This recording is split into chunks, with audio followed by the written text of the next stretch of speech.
Hi guys, Andy and Piers here from Me and My Golf, and today we're answering your questions in a Q&A. Yes, absolutely. Questions like, should you shallow the golf club? What are the most important things that you should be looking at in your golf swing? Also, what is your best tempo in the golf swing? Plus, many more. Let's get started. Okay, first question from Fav Train. How should I choose my backswing tempo? Really good question, because we see so many different ones. Colin Morikawa, Ludwig Aberg, very different. Yeah. How do we choose? Well, experiment is the first thing. So experiment with different tempos, but the difference we see for the most part between the best players and amateur golfers is that an amateur golfer will generally be slower in the backswing, then speed up in transition and then try and kill it on the way down. And when we think about that, if we go super slow to super fast, it's going to look like it's out of rhythm. And we can often say, oh, Dave, you hit that too hard, you were swinging too fast, you were swinging too fast. And you go, oh yeah, it felt like I was swinging fast. Whereas we see a tour player and they're generally having a brisker start to that backswing. So they'll have a brisk start, and then this area here, the transition, they'll actually slow down a little bit, and then they'll obviously be hitting it hard on the way down, 120 mile an hour club head speed when they're swinging down. But because they're brisk in their first part of their swing, it makes it look like the whole tempo is pretty consistent and actually looks, oh, it looks really smooth, whereas it's not smooth, they're just hitting it hard and faster. Okay, well let's hit one. Let's show this new tempo. Ball well forward, well behind it, and then brisk start. Oh, that was nice. I mean, that doesn't get any better here at the Grand on the second hole. This is the hardest hole in the golf course. Around the corner, that is actually very nice. Pretty good, Piers. Well done. Not bad. Okay, next one. Peanut Forehead, great name. Are you still working with Aaron Rai? How much over the last few years? Yes, so Aaron Rai, top 30 golfer in the world, won his first PGA Tour event last year, if you didn't know. He's a guy who wears the 2 gloves and the iron covers. We've been coaching him since he was 11, so 18 years or so now, he's just about to go 30. And yes, we're still working very much with him. He was here for the Genesis Just, the Farmers, and he does a couple of boot camps, maybe 3 boot camps a year here with us in San Diego.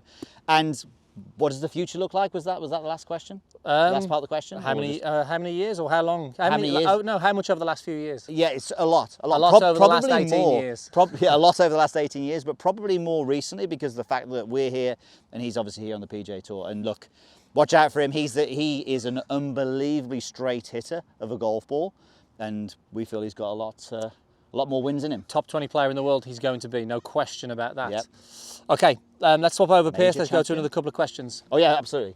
All right, GM2401, sounds like some sort of droid or something. 60-second lesson, the Me and My Golf fundamentals. Okay, Me and My Golf fundamentals. Nice. These are something we've established because it's like if anyone comes for a lesson or anyone in our membership, these are the things that we want them to do. Yep. Every one of them. And that is the first thing, we want them balanced in a great posture. So we want great balance. So I'll couple the two, balance and posture, together because these are really important. 1 and 2, balance and posture. Balance Perfect. and posture.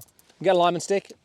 I just can't underestimate how important this is. So if we just stand on the alignment stick here, the first thing we're looking at is where's the balance within the feet. We do not want it too much towards the toes in front of the alignment stick. We definitely don't want it back behind it. We want to make sure that it's nice and flat, even both sides. Whenever there's a discrepancy, front or back, we then see a lot of different movements in the golf swing. Some thrusting forward when it's on the heels. When we're on the toes, it's a little bit harder to rotate, so we might see the club go a little bit more upward, and it compromises the strike. So the first thing we'd say, get the alignment stick underneath you, get feeling where the balance is. We want to be 50-50 with really nice, even balance in the feet. That's, really feel planted. That takes care of the balance. The posture, here's a couple of things that will help you if you video your golf swing, or even if you've got a mirror when you practice. This helps with the balance also. Get rid of the ball. If I get in my posture, good hip hinge forward, arms hanging down, there's a little bit of a gap between the hands and my legs here. But if I were to draw a line vertically down the back of the tricep here, it should just run in front of the knees and through the base of the toes. If I get a little too far away like this, that's going to be way in front. That's going to compromise my movement. If I get too much in here, good luck with that. That could potentially cause me to start backing up and get my weight in the heels to get some space. This has got shank written all over it, this one has, and this one's got toe written all over it. So Having at the right distance away from the club, roughly about a hand here, and having that line just go in front of the knees and through the base of the toes. The next line is also important. If we get too much seated back, we see this a lot, when the backside gets too back, we'll often see early extension. So if we draw a line vertically down the back behind our backside, we want to see it's roughly about a club head, or no real more than a club head behind. If we just get too much here, we're going to see a lot of different moves. Those are a great guide for balance and posture to really help you get consistency with how you move and also how you strike the golf ball. Third thing is just backswing. Now, one thing that we like to see with every golfer is that at the top of their backswing, they've had basically no sway at the top. Now, we say at the top for a specific reason. Some golfers will have a little bit of a shift in the Rory start. McIlroy, Henrik Stenson. Exactly, they have this bit of shift at the start and then rotate and they sort of recenter, but they've not swayed past that sort of sway line here. So as soon as we get this in the backswing, it just knocks on for the rest of the golf swing. It has a sort of cascading effect throughout the golf swing there that really just leads to a lot of poor shots. Easy for you to say. Easy for me to say. So if we can have those, great balance and posture, and we can have a rotation in the backswing where we load this leg as opposed to have a sway. That was a good 60-second. That was a good 60. Times 4, times 5. Good 60-second tip. Quick one on that. When we're saying the weight front and back, 50-50, that's just at setup. It will change when it comes to the golf swing considerably. I don't need to hit a golf ball. Let's get No, to you the don't next- hit a let's golf get to ball. the No, next you've question. been speaking I've for been too long speaking as for well. far too long. This is an interesting part of this. This is a question. We didn't get a name for this one actually, but what is the most important area of the swing to focus on? Okay, two things. Kind of alluded to something in the hips already. Two things that I'd say, prioritize over everything. Body pivot, so how the body is pivoting, but also shifting as well, shifting and pivoting, and then the club face. So the amount of golfers who come to us, get rid of the setup, put that setup aside, and we are working on just getting them to pivot a little bit better with the backswing. Had a lesson today, a live lesson for YouTube. What was he doing? He wasn't really involving his upper body or his lower body. Trying to keep still. Just trying to keep still. So if we can create a pivot that's relatively centered, where we, load that leg and we don't have any sway and we create a nice rotation, this does quite a few things. It helps the club swing around on a good plane. It helps us create some speed because it helps us create an arc, but it also helps us control the low point in the swing as well. If we start moving off the golf ball or under turn, and it's just going to throw a load of different things out. So if we can have a great pivot motion, relatively centered, where we, as we mentioned, turn against this right leg, that's huge. And the next thing is, what nobody looks at really is the club face. The club face is responsible for where the ball starts. So the whole body in the golf swing will react to this thing here. If this thing wants to point right at impact, guess what? You're going to do everything in your power to make it start left. That might look like an over the top. It might look like an early release. It might look like a slide. It might look like a lot of things. Yeah. But if you can have a pretty good club face in the swing, backswing, and you can have a good pivot motion, those two things will go a long way. There's obviously more, but those two things I would say prioritize. Yeah, and to be clear, we don't, there's golf swings that we like, but we don't teach one style of golf swing, but there's certain things like that we absolutely look for. Right, my turn. Okay, San Francisco Sour Bro says, why does everyone talk about shallowing all the time? Love this question. Scotty, Tiger, JT, Jack, do not shallow. Piers, do we need to shallow? Oh, it's a great question. I mean, look, you do need to shallow if you're someone who is massively over the top. So when someone is swinging down really steep, then shallowing it somewhat would probably be a good idea. But when we talk about, we see a lot of content now based on shallowing looking something like this and laying that club down like that. Please don't do his this. eyes. Please don't do this. So we see a lot of those moves there. Please understand you need to be a phenomenal athlete to do that move that way, and it better be worth it as well, because I know there's a lot of golfers who've tried that and it hasn't worked for them.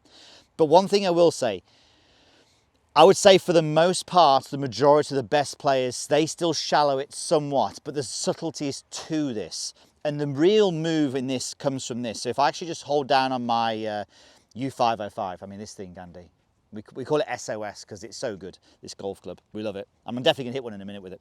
But what we'll find is we'll see that from the top of the backswing, we'll see that the majority of the best ball strikers get this little move here where the knuckles just move away from the wrist, if that makes sense. So this is what we call a little bit of flexing or bowing of the wrist. Just very subtle for a lot of people, to the point where you can't even see it for the majority of people. But what that does, look what happens if I exaggerate it, it makes the club shaft move in this direction, puts the club head behind me, and it has that appearance of that shallowing move on the way down. So yes, I think the majority of good players will shallow it, but whether you need to do it or not, I would say it is someone who is really just kind of coming down well over the top. How often have you worked at shallowing in your golf swing? Probably never. And I don't think there's Me a many, little bit. You won't see many of the top pros even doing this either. They're all going to have different swing planes. Some are going to be shallower planes than others. Justin Thomas, for instance, Yeah. he's got a very steep arm plane. Yeah, he's up here. And yeah, he shallows a little bit with his wrist, but he'd be swinging still on plane, but he's swinging on his plane. Yes. You know, instead of let's say a super shallow plane like somebody like Sergio Garcia. Sergio Garcia will be swinging pretty close to plane, but it's going to be on a shallow plane. So if you're trying to do anything like Piers is doing here now, then like we would just say, like we'd be just questioning it, because we see this all the time and we're like, come on, this is not how we really move in the golf swing. And if you're not aware of this thing, because the club face, as Andy said in the last one, was really, really important. Often we'll find someone do this kind of move here, and look at the club face there. You tell me how many shots you're going to hit like that. You'll hit one, you'll miss the ball. I need a cup if You'll definitely I need a cup. Okay. Get that next question ready for me, Andy, but I'm just going to actually hit this one here, because this is, the last drive was nice. Do you like this club? I do like this club, and I haven't hit any shots with it for about a week or so. Oh, it's a little bit turned over, that one. I'll put it back in the bag if I were you. Move that well on that one. Okay, next question. This might help you out. This might help you actually, this one. Okay. Will, this is from Rob C. A few other letters. Will flaring my left foot out help me exit left? Struggling with that at the moment. Yes, is the answer. Let's show you what we mean by exiting left. Let's show you how it can actually help you. So was it Rob, did you say? Yes, I think so. Robert, Sorry. yes. So Rob is saying that what he wants to do when he's swinging down, as his club is swinging sort of from impact to swinging through here, he wants the club, the handle, the hands, to be moving more to the left.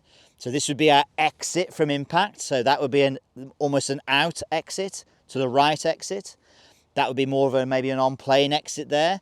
But if you're trying to feel as though you're getting a little bit more left, then that's what that looks like. And if we think about this, the function of flaring the foot, what it does, if I get my foot and I flare it like that, it allows me to open up this hip. So by doing that, I open up the hip. Try this. Point your toes behind the ball and try and turn toward the target and try and move that hip. Very difficult. As soon as you do this, you can move a lot easier. If you can move a lot easier, then it's definitely going to be easier for you to get that hand around. You are not really going to get your hands going, exiting left, from having that toe pointed that way. It would really hurt. Yeah. So yeah, let me try that, because you're right. I did pull that one a little bit. And it'd be good for somebody, exiting left is good for somebody who might tend to sort of hit some pushes or some hooks. Yes. Because it helps keep the face a little bit more stable through the golf ball. So if you hooked it like the last one I hit the last one, this is what a good thing for Piers to do. You know, he's sort of Colin Morikawa finish. There you go. Yeah. Who was that? Was it Rob, was it? It works, Rob. Rob just gave me a lesson. Thank you, go. Rob. All right, N. Mudali. Just making sure some of these names aren't made up. They're going to catch us out. How to keep your head behind the ball whilst transferring your weight forward. Ooh, good one. Really good on this one. Is because great questions, by the way. The guy who came for a lesson earlier was trying to keep his head behind the golf ball at impact, and guess what? He was doing it, but he was doing it way too much, to the point where he wasn't actually moving his body in the right way. So a couple of things with this. Trying to keep your head back behind the golf ball, because that can actually stop you from getting a great weight shift. Crucial with irons, crucial with your driver as well, in order to get pressure into the lead leg. So you've got to be careful of thinking that, because if you're just thinking about staying back, then you'll just keep all the weight back on this right foot. So it'll look something like this. So I'm in a good backswing here. but staying back now doesn't allow me to move forward and compress my irons. So there's a couple of key things with this. I would say the backswing is crucial. If I can get to the top of the swing, if I get any what we call reversed spine angle like this, where the hips go this way and the spine goes this way, good luck with that. The head's going to want to lead. So that's the first thing. We want to make sure we're at the top of the golf swing and we've got a little bit of this sort of lean away where the back is leaning away from the target. The next thing I would say is that we want to make sure in the downswing that the belt beats the zip or the buttons on your shirt. So if we go to the top of the golf swing and we start leading with this, now we're in trouble because we haven't led with the lower body here. So if we can get to the top of the swing, we've got the upper body in a nice place here, and we can lead with the lower body first. If we do that, there's no way then that that head's going to go. I would like it then, if we're starting with this, I like to just then let everyone just fire through, because by the time you are at impact, that head is still going to be relatively in a similar spot. It's going to be hard for you to go like that if you've got in a great backswing and if you've led with that lower body first. Then I want you moving through, not even trying to keep the head back, because that could be really limiting you there. And I'm going to hit a shot here, and what I like to do with a lot of my students, I want them following the flight of that golf ball. I literally want them feeling that they are moving through almost to the point this head and upper body, certainly with an iron, is sort of fully through. There's not many people who I see who will get into a great backswing position and then their head's going before their hips. It happens very rarely. So I'm just going to really allow everything to release through this.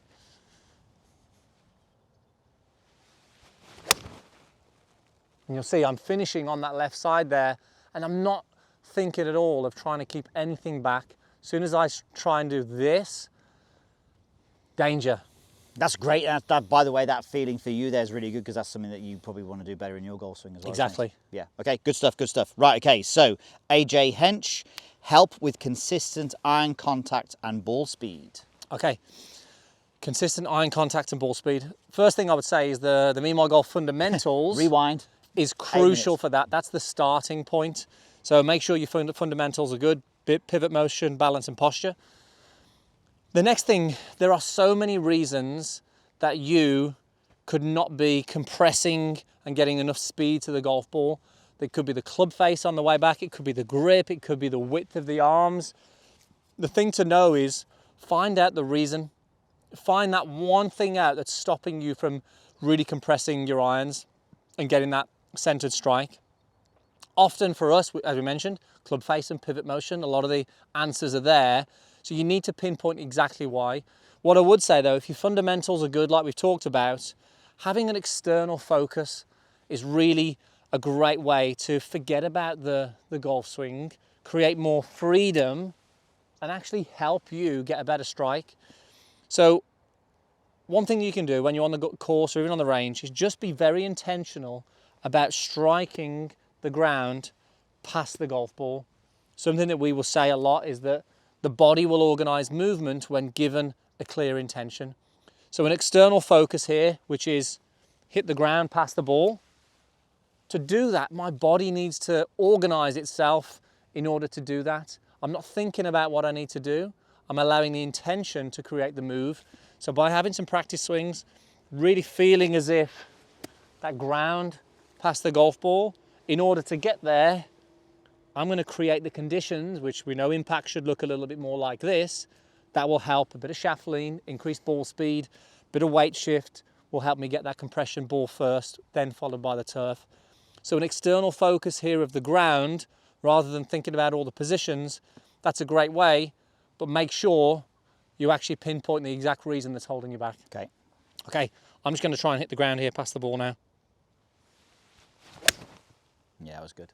You can tell by the noise before you even look at it, but you can hear that ball, then turf contact. That was really nice. Okay, a couple of questions to go. Can better swing technique increase my club head speed and ball speed? Yes. Yes. In so many ways you can't believe. I mean, let's see if I can list them all. I don't know whether I can, but think of this. If you're somebody who isn't moving the body that well from a from a rotational point of view. So if you are short on your turn, you're definitely going to lose speed. If you are too lateral with your body, if you're swaying and sliding, or swaying and then over the top, which we often see, you're going to lose speed. So this is clubhead speed, by the way. So if you are someone who is got a really short backswing as far as arm length, or flat arm swing, you're going to lose speed. Definitely when you're up here, the long hitters are all up here, with the exception of probably Rory. He's just very fast rotationally and very fast with the handle when he pulls it down.